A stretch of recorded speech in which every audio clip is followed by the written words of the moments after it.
Then you will know the truth, and the truth will set you free. Do you believe in life after addiction? You better believe it. Now, the host of Life After Addiction. All right, welcome back, Life After Addiction. You are in Season 2, and this is Episode 9. That's Bruce Stanley. Hello. And I'm Adam Comer. And guys, today we're going to talk about, I think every time we talk about very serious things, but today is a very serious matter, very close to home. And it's something that I think people skate around. Not a lot of times it's not discussed a lot with some true meaning, with some true biblical foundation and experiential foundation. But today, Pastor Bruce over there, and we've talked about his experience with combat and the military and drug addiction and all those things. But recently, Bruce was able to go and speak, and I won't steal his thunder. He can kind of talk about that.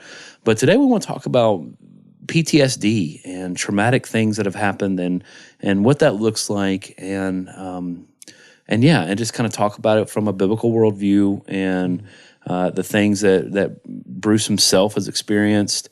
So Bruce, why don't you lead us in, man, and just kind of take it away and let's go from there. Sure. Well, like Adam said, this is something that's close to me, very close to me. And I just have had this kind of heaviness in my heart to be able to talk about this because I think it's so needed. And there's a group of people in the military who struggle with addiction. And many people don't understand why. In fact, there's this really an epidemic that's pretty sad in our country of just homelessness of veterans, combat veterans, decorated soldiers who come back and they don't know how to live life after the traumatic experiences that they had. And so post-traumatic stress, that's what I have. I have PTSD. And I'm saying this out loud, which is really a risk because nowadays people want to look at you differently, just like addiction when you say you've got PTSD. And it's because of things we hear on the news, people, events that are traumatic and by the hands of people who afterwards we find out it was struggling with PTSD. Right. Planes crashing, schools, you know the thing. I don't need to get into it. But that's not common for most people who have PTSD. These people had something else going on with their PTSD that caused them to do these things. Most post-traumatic stress victims, well, don't let me say victim. Nobody's a victim, right? We struggle with these things because it's something that we experience, a traumatic event or a prolonged series of events that caused a stress that we can't get past. And it's caused problems in our life and depression, high anxiety, night terrors. People can't sleep because they keep reliving these things over and over again, or they're just in this hypervigilance mode, a survival mode, kind of, if you will. Can't trust people, always backed in a corner, want to isolate. It's just, these are symptoms that I'm talking about that I myself struggle with. And if it weren't for Jesus Christ and how he moved me from my drug addiction, which was the crutch for these things. But I was experimenting with drugs long before I went in the military. This was part of my life anyway, and so it made a lot of sense to me to just continue to do it after I went through some things. And I struggle with some PTSD from my childhood, not just from combat. Some things that happened to me as a child, which I won't go into detail about, but I had chose drugs and alcohol from an early age to deal with these types of things, and I just continued to do it after combat. And so I want to speak to these guys. If anybody's listening out there who has had an experience in combat, you're a veteran, or just anybody who has PTSD in general from an experience in life that has caused these things to happen, it's very real. It's very real. It's not a mind game. It's not something you can talk somebody out of. That's right. With therapy. You can help with therapy, but these things are real, and they're devastating to some people where it takes you if it's not kept in check. And so recently, I just went and spoke to a group of men at a church in Clarksville. And Clarksville is where Fort Campbell is, the 101st Airborne Division. And so there's a lot of military guys at that church. In fact, I was invited to come speak to this men's group of about 30 guys from a friend of mine who is still active military, Green Beret Special Forces. Wow. And I know this guy because he found a homeless veteran in another state, and he actually came through our program. Yeah, he brought him to us. He brought him to us, and we've been friends ever since then and stayed in contact. And so he asked me to come down there and share my testimony, and I did. And it was a lot of Special Forces guys, a lot of military guys. Oh, wow. And so I was able to relate to them because of what I've been through and knowing, without even saying it, what some of these guys are doing to try to compensate for these feelings. And because when you're active duty, right, I had somebody ask me to explain this the other day. What is PTSD like when you're active duty versus when you're no longer active duty? Meaning you've left the military, you're no longer active, you're a veteran now. And I said, well, that's a good question because nobody asked me that question before. And here's how I want to be able to categorize it correctly. And this is from my own experience. It's not everybody, but this is based on, because that's the only way I can explain this is based on my own testimony, right? But when I was active duty and struggled with PTSD, there's this core belief in the military that you suck it up and you drive on, right? That you don't really, these things are a weakness to people.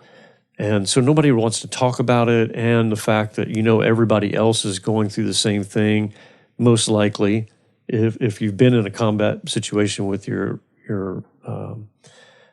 brothers in arms, that it's just not something you talk about because you're just like, well, everybody else is dealing with this, so I've got to deal with it, and you just suck it up and you drive on. Where it really unfolds is when you're separated from that because you're no longer in the brotherhood of soldiers where you can confide in each other if you feel comfortable doing that because you guys everybody knows exactly what everybody's going through. But there's just a way that you go about doing that that's different than when you get separated from that. And the heaviness that comes on when you're no longer in that brotherhood and you're suffering from these things and you don't know what to do about it, and you don't handle it the same way. Basically, the coping skills are different than when you're active duty than when you're not active duty. Yeah. And so veterans who struggle with this thing, it's almost like you've been betrayed. So you have this sense of betrayal, even though you love and are prideful about your service. And in some cases, maybe you're not. In fact, when I got out of combat, I immediately ETS, which is I separated from the Army, just honorable discharge, and went into college. And almost immediately, I felt this separation anxiety from the military because now I'm surrounded by all these college students, civilians, basically, who have no clue about what life was like for me. It was so different for them. And immediately, I just started isolating. I was like looking at people going, you have no idea, you're an idiot. You have no clue what's going on. I can't trust you. I can't trust you. I can't trust you. You guys don't know what's going on in this world. And with that became an anger actually against the very thing that I was proud to do as a soldier. Wow. Because I felt like I was left alone. And so that wasn't necessarily a justified feeling in that I should have felt that way, but that's where I took it. And I just started coping with drugs and alcohol even more now that I was separated because now I'm no longer accountable for doing those things like I was in the military and I could just do whatever I wanted. And man, the reason I talk about this is because it's not a surprise to people when you talk about addiction and PTSD. It makes a lot of sense why people turn to those things because your body is telling you it needs some relief.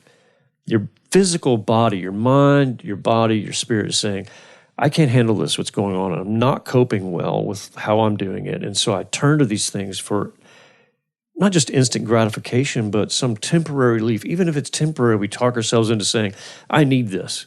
Like, I have to have this. Otherwise, I'm just going to explode. I'm going to do something nuts, Yeah. And if you're not seeking therapy, if you're not talking these things out, there's this great organization in the military called, which basically works only with combat veterans. And I don't want to tell the name because it's kind of a thing that you only know of. Well, I guess I should tell about it, but this thing's kind of off the books, meaning they're not keeping records. The military can't tell what they're doing in their counseling session. Nobody knows this information except for you and your counselor. Because that's one fear of PTSD is that, hey, everybody's out to get me. If people know what I'm going through, they're going to come after me, this kind of stuff. And so they've done this on purpose to be separate from the veterans' medical practices and VA hospitals, all these types of things. There's no record of this stuff other than what's on the books of these individuals that you're working with in this program. And people need to do that. They need to seek help in these things so they can at least talk about like what's going on in their heads and that know that they're not the only ones struggling with it. And people can help you. In fact, the counselors that work with you in this situation are combat veterans themselves. And so they can relate to what it is that you're struggling because they themselves have gone through the same things. And so it's just a safe environment that people can go and seek help in. And one of the things you realize in that is, hey, this addiction that I'm using as a crutch is this temporary fix, but there is a better way to deal with this stuff because this eventually, although you may get by with it for a while and how you're coping, is eventually going to ruin your life because that's what addiction does. It comes to rob, steal, destroy, kill, just like that's the weapon of Satan, is addiction. And so I encourage guys, and I speak out wherever I'm given the opportunity to talk about these things because soldiers need to know, veterans need to know, look, there's a way to deal with this stuff. And look, sometimes it takes medication, and God created medicine, right? I'm just going to admit here on the air, I take medicine for my PTSD. It helps me with my anxiety, helps me with my depression, but I've had to go through a series of different medications to get on the right one where I didn't feel mind altered. Right. I feel normal when I take it. I know what it feels like when I'm not taking it, but when I'm taking it, I feel normal. I'm not high. I'm not like disillusioned. I'm not feeling euphoria in any way. It's just I'm on the right medicine, and it takes some honesty and a good doctor to walk through that process to get you on it. And these things help. They help because God created medicine for a reason. Yeah. And we can Common use grace. them if we're using it in the right way, as prescribed, and we're on the medication that doesn't make us high, because that's not the point of taking that medication. You're just on the wrong medicine. Does that make sense? Yeah, yeah. And so I just want to encourage guys, there's hope. You don't have to choose these things that you're choosing that are just temporary to help you feel better about what you're struggling with.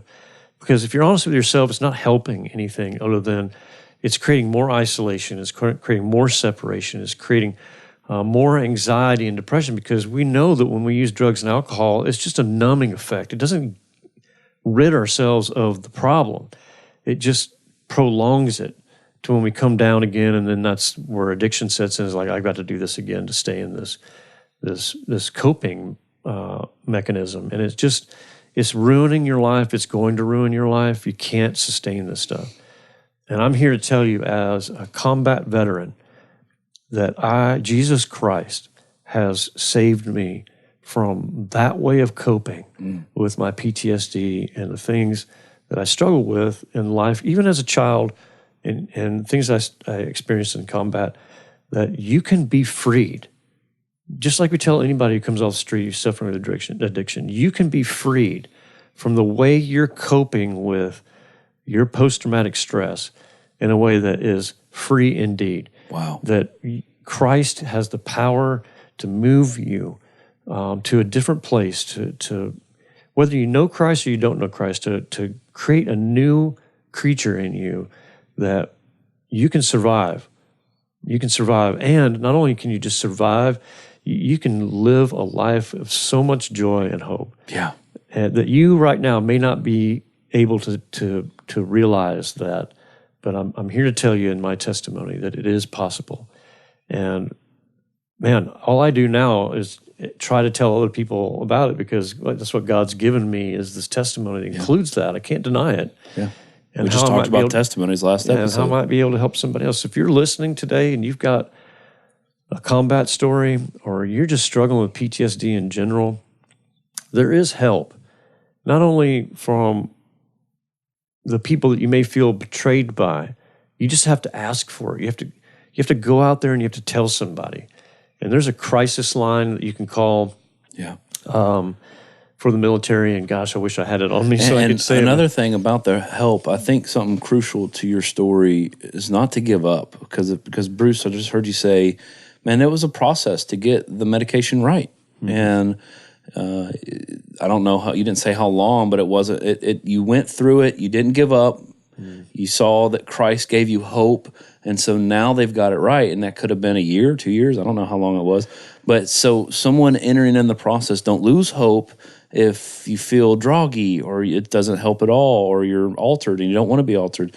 Stay in there, be honest with your doctors, be honest with the people around you, and stay in it. And there's hope. And that's what I heard, which was pretty cool. Absolutely. And let me just say this last thing, because the VA system is frustrating. Yeah. Everybody who's a veteran and uses the VA for anything knows that this is a frustrating process. I've talked to some people and they're just like so frustrated that they won't even use it anymore. Yeah.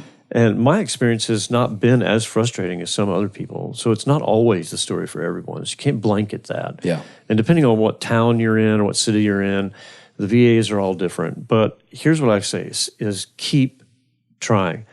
Stick with it. There is somebody who can give you some help, but you've got to pursue it, and you have to be honest about it in your suit, and set aside your feelings of angst and bitterness and resentment, and just know that there's hope, that there is a solution, and that you can find it. And God willing, you praying to God, and He's the one directing your path in all this. He will bring you to a resting place. Yeah. Awesome, man. Well, Bruce, thank you so much for, one, your service and protection of this country, the greatest country in the world with the greatest military in the world, man. And you took up arms and put your life on the line, man. And so thank you. I don't say that enough. But number two, man, just thank you for very articulately breaking that down, man. I think this is going to help a lot of people, and it has the potential to help a lot of people. And just the way that you said it, and the way that you just describe things well, man, and your feelings, you bring it palatable to where people can understand what was going on. And man, so I thank you with that. And you got anything else before we close? Yeah, I want to give this hotline number. Yeah. So this is a number that you can call, and people are ready to talk to you and understand what it is that you're going through, and can give you the direction that you need in finding the help that you need. And so the number is 1-800-273-8255.